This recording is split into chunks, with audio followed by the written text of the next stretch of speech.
Salut à tous, c'est Vincent de Frandroid. On est au CES sur le stand de LeEco, la célèbre marque chinoise qui vient de se lancer aux États-Unis.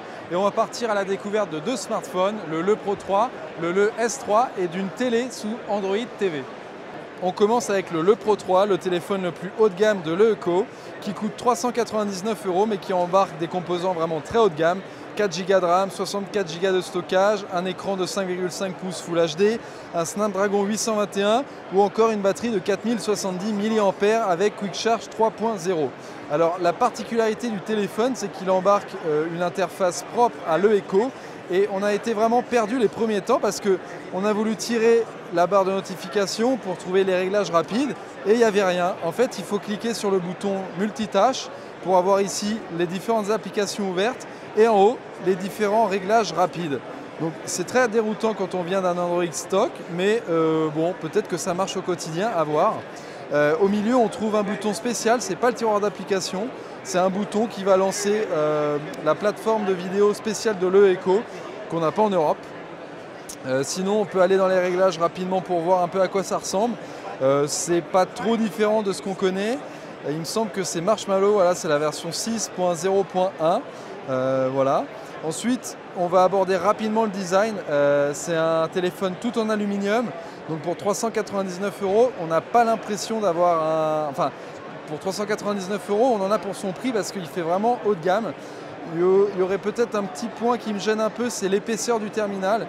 En même temps, avec une batterie de 4070 mAh, c'est normal, mais j'aurais vu ça un petit peu plus fin, surtout que le capteur photo à l'arrière dépasse un petit peu. Et on trouve en dessous le petit capteur d'empreinte digitale. On va passer rapidement avec le S3, c'est un téléphone milieu de gamme. Ici, il est vendu 299 $ aux États-Unis. Il intègre également un écran de 5,5 pouces Full HD. Et cette fois-ci, on passe sur un Snapdragon 652.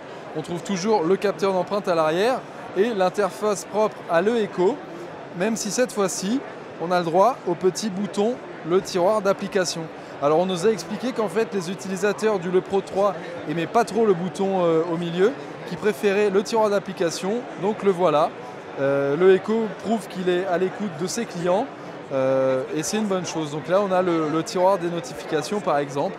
Voilà, donc ici au niveau du design c'est à peu près la même chose que sur le Pro 3. On n'a que de l'alu et c'est vraiment une sensation haut de gamme dans les mains. Et là, on est en présence de la télé Super 4 X55 de LeEco. C'est une télé 4K de 55 pouces qui a la particularité d'être sous Android TV. Donc on a l'interface qu'on connaît bien d'Android TV.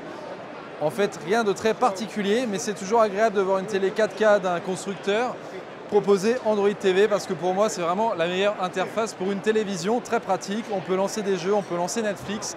Et bien sûr, LeEco a compris l'engouement pour Netflix et propose le fameux bouton pour Netflix. La télé est déjà disponible aux États-Unis pour 899 $ avec une réduction de 200 $. En fait, ça l'amène à 699 $ pour une télé 4K de 55 pouces sur Android TV. C'est vraiment un très bon prix.